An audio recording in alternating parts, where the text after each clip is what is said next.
From the 19th century, as soon as gorillas were discovered, basically people were trying to bring specimens back to show to the society at home.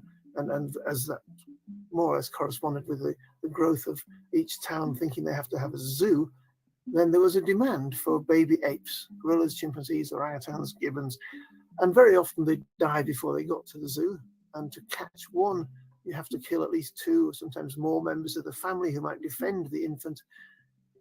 And if the infant dies before it gets to the zoo, you go back and kill another two or three and catch another infant.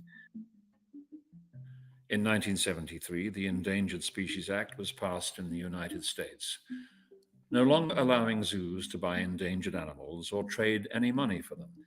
As a workaround, the zoos created the SSP, a trademark program designed by the AZA, allowing each zoo to breed a specific endangered animal. Then the zoos were free to trade amongst themselves. Zoos contend that gorillas are managed for genetic control through the Gorilla Species Survival Program. This is done to maintain the zoo's viability, not the animal's survival. With the economics of extinction, zoos will see profits rise in the future as the animals disappear from the wild.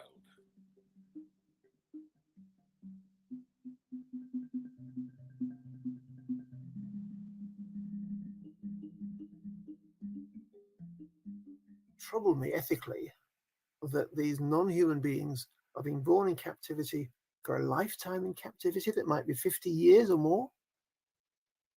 And the captivity is entirely controlled by humans who are guided by computers.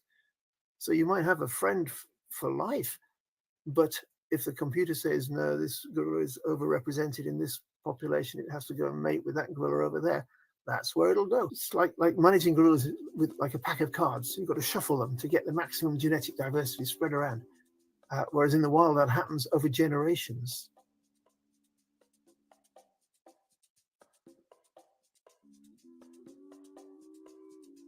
If the SSP is only there to bolster captive populations, and zoos argue that the animals can't be reintroduced to the wild, then how can zoos claim that they are part of wildlife conservation?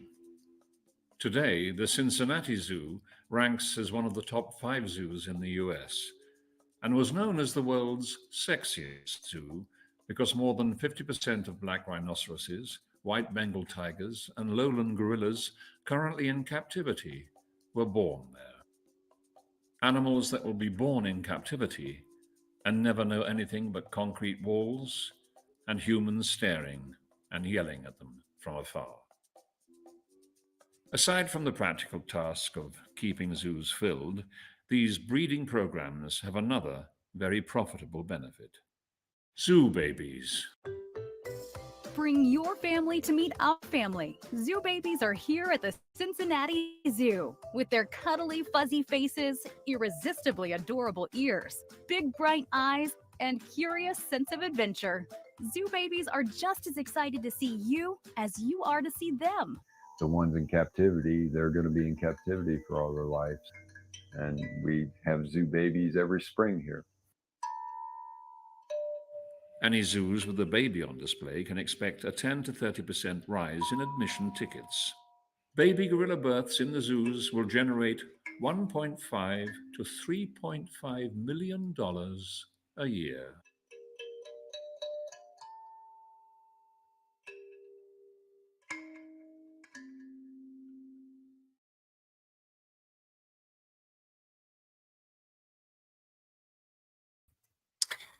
Hey, everybody. Thank you for joining.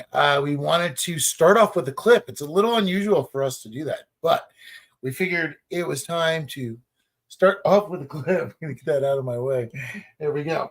Sometimes a little extra comfort when sitting at the computer working.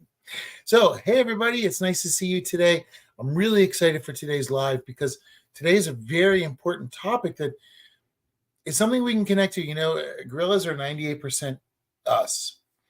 And they face the same problems we do, and that includes bodily autonomy. And that is the deeper ethical question of where things are today. Now, what we wanted to talk about is the breeding programs in the zoos. What is the point of them? Well, as we saw in the clip from the movie, in case you haven't seen the movie yet, that is a clip from the movie. What you've seen there is that these breeding programs are designed to, and it's even said so by the breeding programs, it is not designed to reintroduce any animals into the wild. It's designed to keep these zoos stocked. Now, that creates a big problem because we have different endangered animals that are dwindling in the wild while flourishing inside of the cement walls.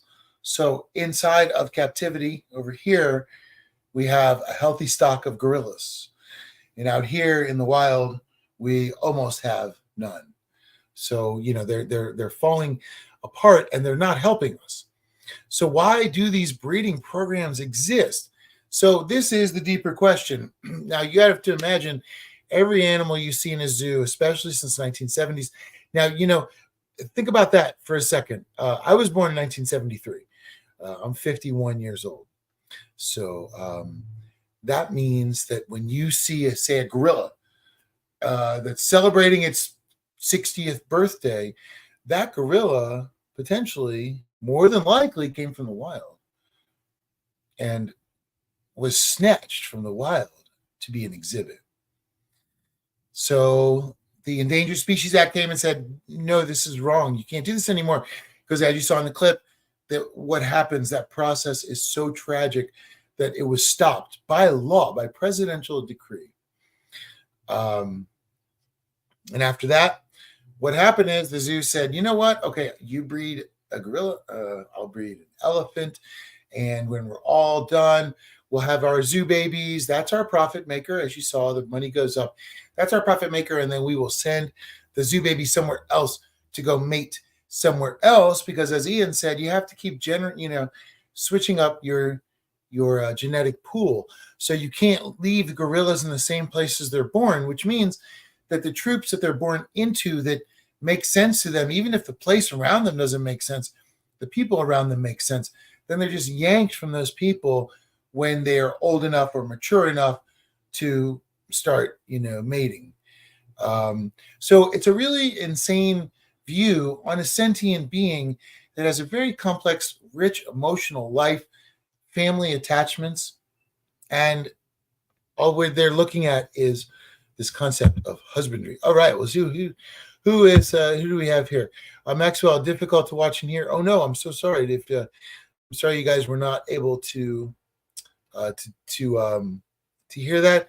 We'll put the clip back up right after we're done and see what we can do. Sorry about that. Let's see now. Okay. So what else do we have here? Maxwell, by the way, thank you for joining. It is always great to see you on here with us.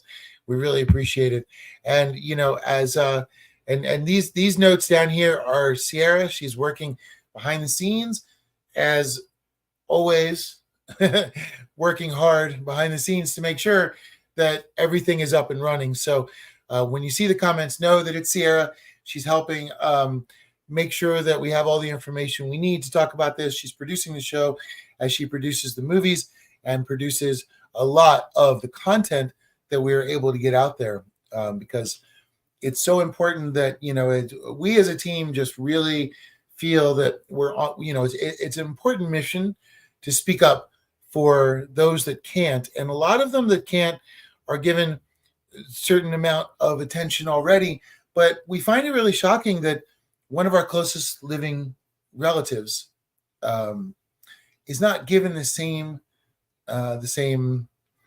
consideration, say, that people understand for dolphins and for other creatures.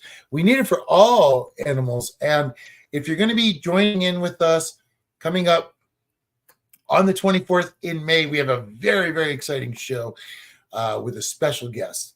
And we're going to talk about speciesism. And if you're not familiar with it, you're going to get to meet the person that created it and that created the term and that brought it out to the public. Dr. Peter Singer, and we're going to talk to him about what is speciesism, because it is a bigger ethical relationship to the world around us that we have to reconsider. And that's what Harambe wants us to do. We have to think bigger about this. Think about this, just so zoos can sell tickets, they are breeding animals. Now, a lot of these are rare animals. So people will say, look, they're breeding them, they're keeping them alive. It's a conservation argument that you hear everyone make about the zoos. This is great. They're breeding them. The species will stick around. None of the animals in the zoos make it back into the wild. So how does that help save an animal in the wild? I mean, it doesn't even logically make sense. There's no way to connect it. So it's just something to think about, as much as we would like for their conservation to be helpful. The way that they present their conservation face is more, I think, of a poker face, really. They're not doing anything that is substantial in the wild. Why aren't they working on finding ways to preserve areas in the wild with all the money that they donate or have, and then allow babies to be born there in their natural habitats, learn their natural habits, and roam their natural areas, doing their natural work as gardeners of the forest, ensuring that we have a future and that we have forests in the future. This is so important. They're not just, as Ian says, they're not just ornaments. They are gardeners of the forest. They're keystone species. If they're not there, we are in a lot of trouble. Now, the problem is that this is a phenomenon everywhere. Here is Zooborns in Toronto. Here you got zoo babies. This is our friends at the Cincinnati Zoo. I'm sure they're watching. I wish they would join us in some comments and some lively interactive discussion, so we could discuss maybe ways to change what's happening. Here are more zoo babies. Now this is Indianapolis, and Indianapolis is going to be highlighted soon because we're going to be talking about ticket sales, and we're going to be talking about the economics. And Indianapolis Zoo recently was highlighted in an article where they talk about the economics of zoos, and it is shocking. We can't wait to share it with you. But look at this poor baby elephant. Now, we've been out with the elephants in the wild, and this is an absolute crime to have these babies born into captivity. And as Jeff says, in the movie says, spends a lifetime in captivity. And all they know is that little teeny display. And as we talked about yesterday, when they're not on display, lucky enough to be on display for a few hours a day, they're spending the rest of their time in those night houses, in those cages, holding cells. We took a look at them yesterday. If you weren't able to join us, please take a look at that video. It is really important because this is where they spend the majority of their lives, not on the display. There's even on Amazon Prime, there's a show called Zoo Babies. This is how, now look, we understand, because this is what we always talk about. Like, there are pro-zoo people, there are pro-zoo people, there are anti-zoo people. But in the middle are all people, and we all share one thing in common, which is we love the animals. Zoo babies, they're cute as can be. Of course, their baby, anything is so cute, and we all love the babies. But what we want to really see are the babies being babies the way they're intended to be babies. If you watch Harambe, you'll see this amazing footage by Ian Redmond of babies in the wild playing. And if you go to a zoo and you see babies, they are so terrified. Mostly, they spend their time clinging to their parents. In the wild, they spend their time playing with their siblings, running around, experimenting, looking at the world, understanding the world around them. And one thing that Ian always says is that, the babies have to learn, not only they think in seasons. So they learn not only the how, but the when, right? Where do they dig during what season to get what root? How far do they have to dig to get that root? They have a whole thing going on that is absolutely shredded and destroyed by being in captivity. There is no way you will ever see any animal in captivity performing natural behaviors, but even more so, these poor babies are terrified from the very beginning, just imagine that is a very different type of an environment. And we were just watching a Planet of the Apes movie, as I was talking about, and it flips the script. Like, what if we were the ones behind the bars like that, and they were the ones in charge of us? And just imagine that form of a situation, and just being born into that, never knowing anything different, except that your instinct tells you you're supposed to be doing something different. You're not sure what it is. You're supposed to be doing something different. So Maxwell says what they're doing is cruel. Absolutely. I think so, Maxwell. I see. Sorry. Okay, so the video worked. I apologize. Thanks, Maxwell. Yes, it is, and the problem is it is looked upon as, again, a pillar of conservation, and we want to spread the word it is not. And that, again, is why Harambe Day is so important, because we need to let everybody know that what used to be thought as cute is cruel. What used to be thought as helpful is actually just cruel captivity. They know what's going on, and we need to change that around. Elizabeth says, how do we transition from millions spent on zoos to millions spent on habitat conservation? How can we regular folks push the idea along? Great question, Elizabeth. Thank you. This is the $1 million question, because here's the thing. Zoos, okay, so people think about zoos, they think about conservation. Here is the idea. If you go to a zoo, you're going to fund conservation. Well, what does that mean? Let's break it down really quickly.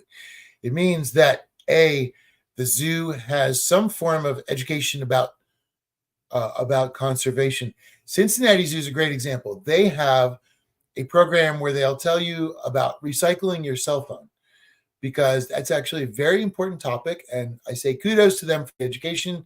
It is important to make people aware.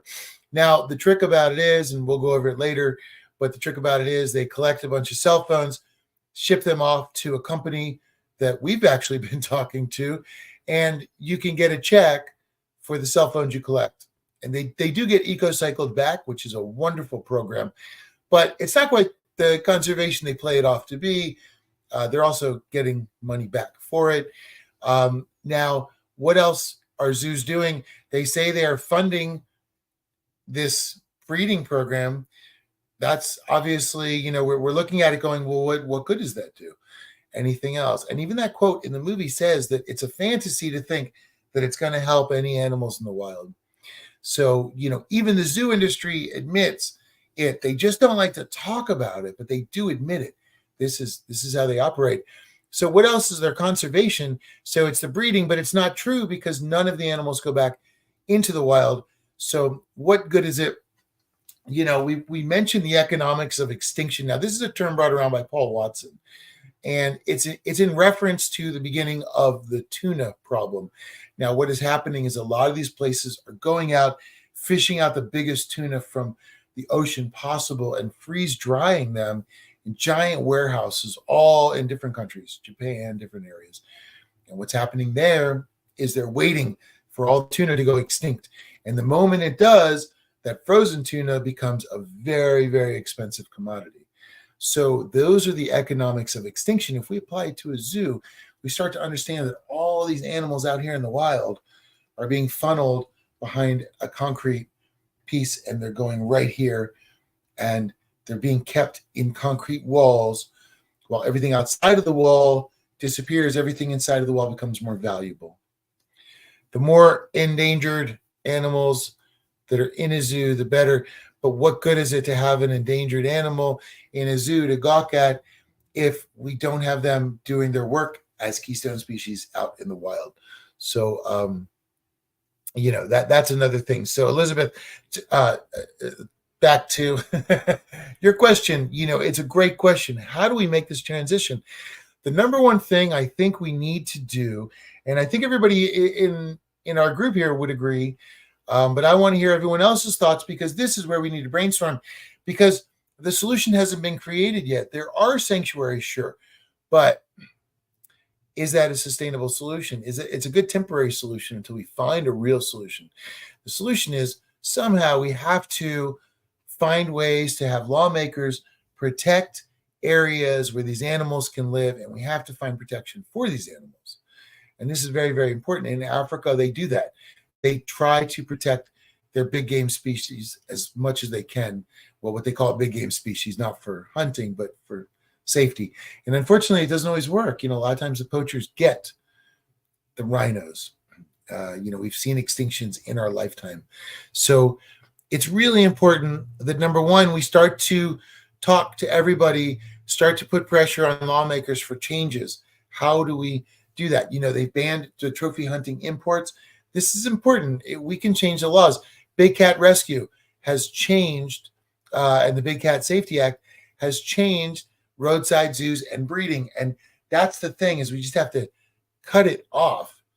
We have to cut it off. We have to stop this gorillas from being the concept of gorillas in our minds to the ones that are actually out in the wild. Those are the ones we need to protect. So we have to force places to protect what's out there. But another thing I think, Elizabeth, is very important is to help educate everybody that we can about zoos, because we are miseducated from youth. All of us have a misconcept of what a zoo is. And once we learn, it's almost like, oh my gosh, how could we have been part of that? Like, I look back at when I went to zoos as a youth and I feel terrible, but that's okay, because as I said yesterday, once we know better, we do better. And that's the trick. Tell people about zoocosis. Tell people about these breeding programs. Explain it, because how can it be conservation if it's only within the walls and it only drives ticket sales? It just doesn't make sense. They are breeding to bypass the Endangered Species Act that we talk about in the movie. Maxwell says, isn't all the water in the enclosures full of chlorine and chemicals? Absolutely. It is treated water. It's city water. The animals don't go in the water or fake trees either. Yes, you're correct. They have hot wires. They have electrical pulses, so they get shocks if they touch a lot of the greenery. Because haven't you ever wondered, like, how can an animal that lives on greens not eat all the greens that are around them in this enclosure every day? That should be like an edible display for them. Like when they go in, it should just be dirt. So yeah, that is the thing. They are trained between chemicals that repel them, and hot wires, they're called, that are electrical pulses on wires. The wires are often disguised as vines, wires going up and everything, and they are controlled. They do not have freedom to move within their display, which is mostly, as we say, why they just sit there like this. They just seem shut down because they really are. Maxwell, in the zoo environment can't provide all the needs of endangered wild animals. They have to put Band-Aids upon Band-Aids. Exactly. That's the thing. There can be no solution within the zoo unless we force the zoo to take a look at what we're talking about, just like with SeaWorld. And everybody said, no more Shamu. Get that Shamu out of that tank now. That's what everybody demanded. People understand when it's wrong. What's great about people, there's always a negative spin on people because very many of us are the problem. But are we really the problem? Many of us are the problem, but many of us aren't. And it's very interesting because, we were just talking the other day about the fact that you have a multi-billion-dollar company that can be destroyed, brought to its knees, and forced to change just by knowledge, education, and unity. And I think, Elizabeth, we're all working towards that. So, when your friends are going to go to the zoo, tell them, oh man, really? Well, here, listen to this. I just learned this. And that's the best approach. I find when I talk to people is like, yes, I understand. I love the zoo too when I was younger, but I just learned this. And now you know this, like, just be, think about it when you're there. And you can find that seed implanted in the mind will go a far way to making change for the future. Because once you learn about zoocosis, you can't stop. Once you know about the slaughtering and the bringing in of the babies, you can't. And that was a fine thing. And you have to remember back then, that was also when they were doing human zoos. So there is a whole history. And, the very beginning of the clip was Butcher's Day at the Zoo. This was a way that the Cincinnati Zoo tried to make money was actually doing live butchering in the zoo. Now imagine the outcry of the animals being slaughtered for barbecue that day inside the zoo. All the other animals hearing that, they don't know what's next. They hear the terror, they can feel it, they can sense it.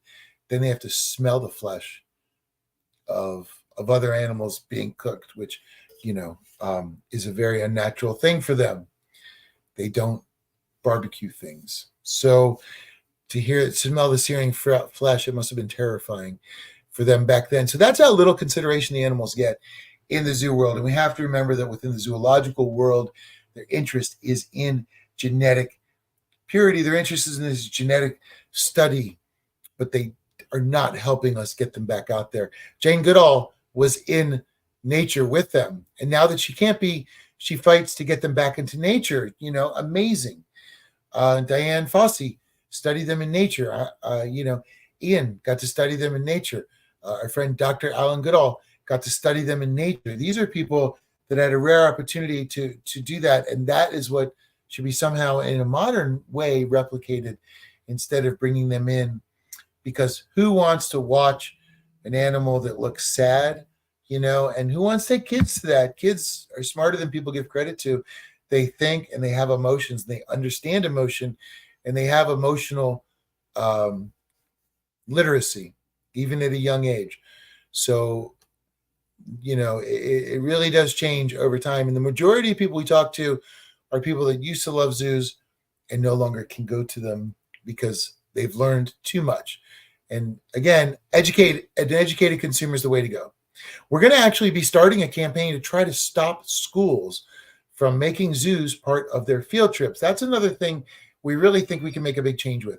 And that's another push we're going to be making after Harambe Day, trying to get a nationwide movement to stop schools from going to these things. Elizabeth says, conservation seems to be loosely used. Absolutely. To me, it doesn't make sense without the habitat part. I think we all need to pay attention to the specific language used. Fantastic. And, they have to disclose on their websites what their conservation programs are. Take a few minutes, check out their websites, and I think it's a really essential way to look around and see what's going on there. And you're right, Elizabeth, it is a very loose term. And by the way, we looked into the papers and okay, as we did some studying, the math is very difficult. We are not by any means financial analysts. We don't know the numbers, but our numbers seem to range from anywhere from 0.3 up to maybe 5%. I don't think the numbers were ever over 5%.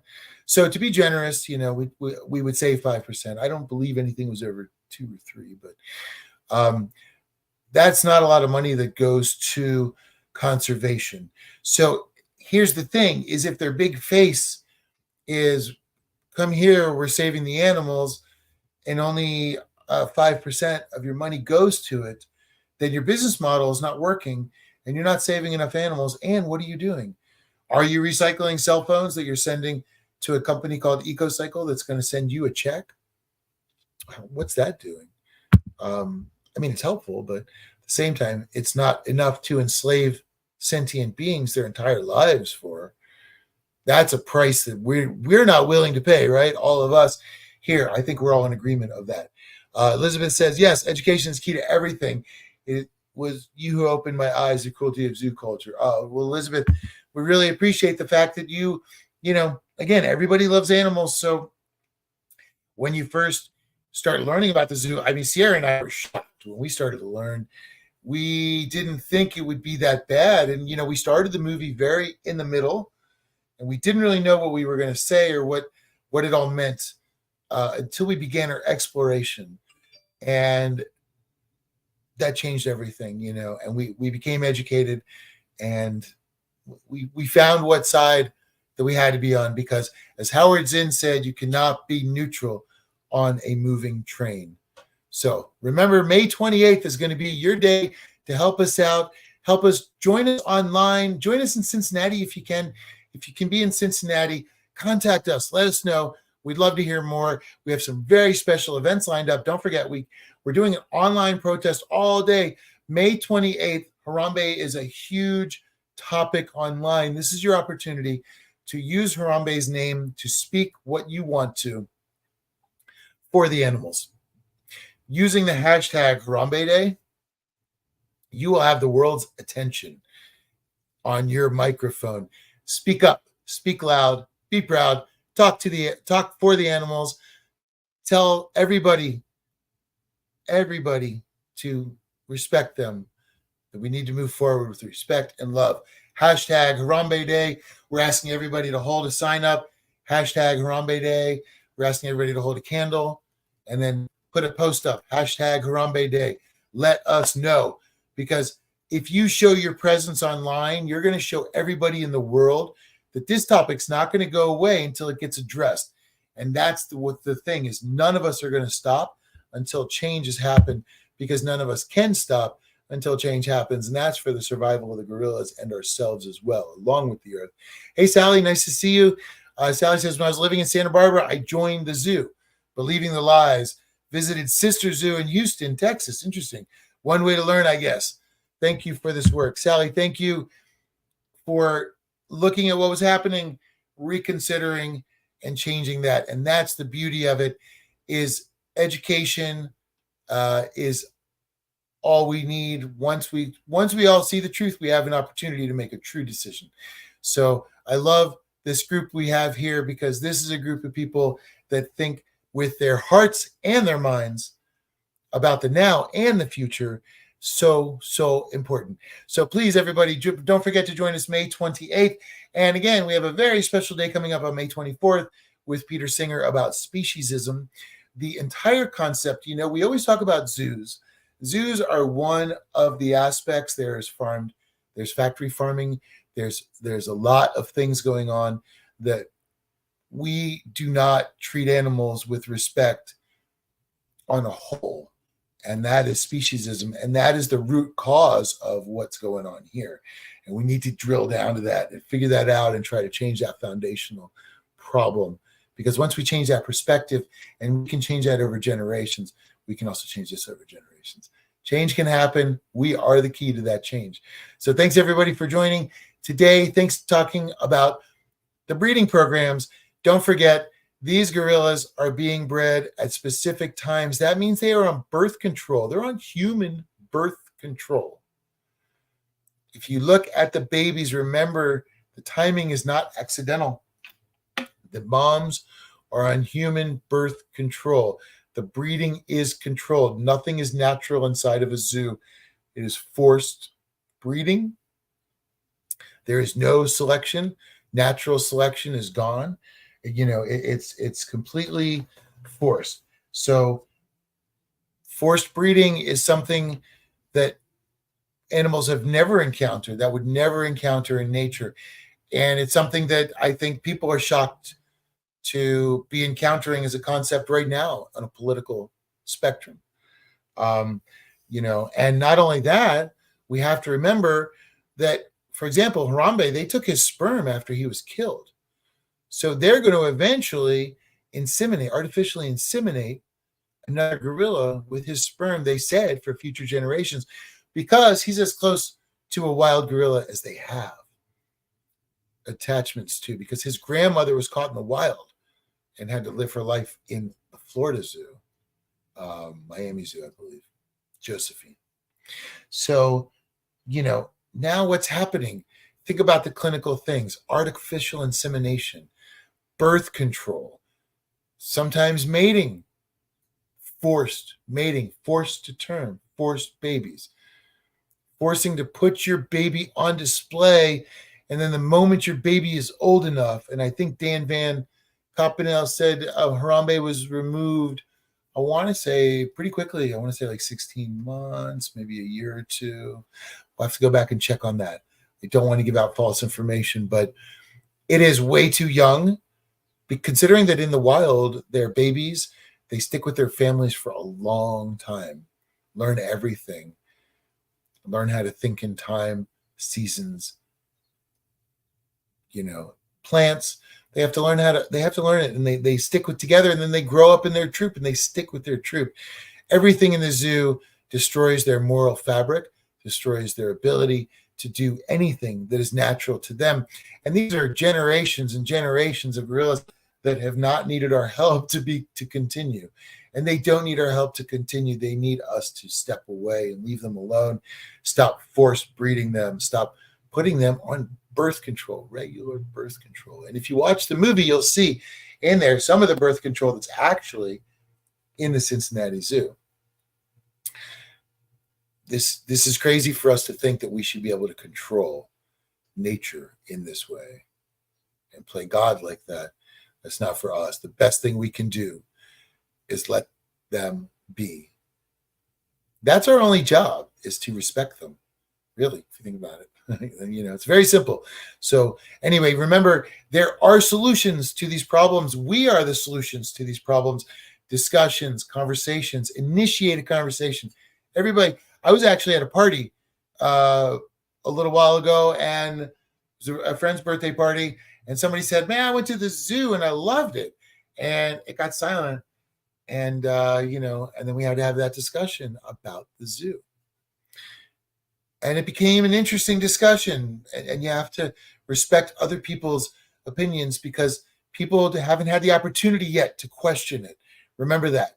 You may already be frustrated and upset and disgusted by what you see, but remember that other people maybe haven't had the time or even ever opportunity to go, wait a second, whoa, yeah, that's not for me. So give them that opportunity, open that door, let them walk through it, let them at least peek into it and determine how they want to go about things. So anyway, everybody, thank you for joining today. That is really disturbing what they do for these breeding programs. They should be stopped. And they are being stopped in places like Costa Rica that are shutting down their national zoos. They're being stopped in a lot of places. This is no longer working. This is a way of thinking, again, from 100 years ago. We should not be sperm banking and force breeding, artificially inseminating, artificially forcing breeding between two beings that they have a whole process to choose who they want to be with. That's eliminated. Fabrics of friendships. Remember, we share 98% of their DNA, and social lives. They have social lives as rich as ours, 100%. And just imagine that, So they very much live a Handmaid's Tale type of existence every day. And that is their reality. And they are kept in these steel cages, used for breeding purposes. And you saw in there was a big problem, because in Europe they have too many silverbacks. Now this is crazy to say, because these are endangered animals. They say, oh, we have too many silverbacks for our breeding program. We might just euthanize them. And the whole world was like, no, what are you, crazy? These are endangered. Instead, they decided to sterilize them. What good is any of this doing to nature? How can any of this really be related? Now we have the internet. Now we have online communities. We can discuss what is the purpose of this? None of this helps. And, that was one thing that the Big Cat Rescue Act did, was eliminate breeding and that of these certain cats, and that will change the face of the industry forever. And Elizabeth said, I'm so disturbed that deceased gorilla sperm collector can be in a paid job description. Absolutely. Yes. Yeah. It said perfectly. Yes. So none of it makes any sense. And anyway, thank you everybody for joining today. I'm glad we got to chat about this. It's really quite a disturbing aspect of the zoo that goes on behind closed doors. It's something that we all want to see change, and it's something that we can change. Remember, we have the power. Talk to everybody. Share this information. Share this video. If you can, share the movie link. Let everybody go see it on Tubi. If you can, anybody that can help support us, go buy it on Amazon to help support our efforts to continue educational programs. And on May 28th, we're doing educational programs online, and we're also doing it live in Cincinnati. So let us know if you're going to be available to hang out with us on the 28th.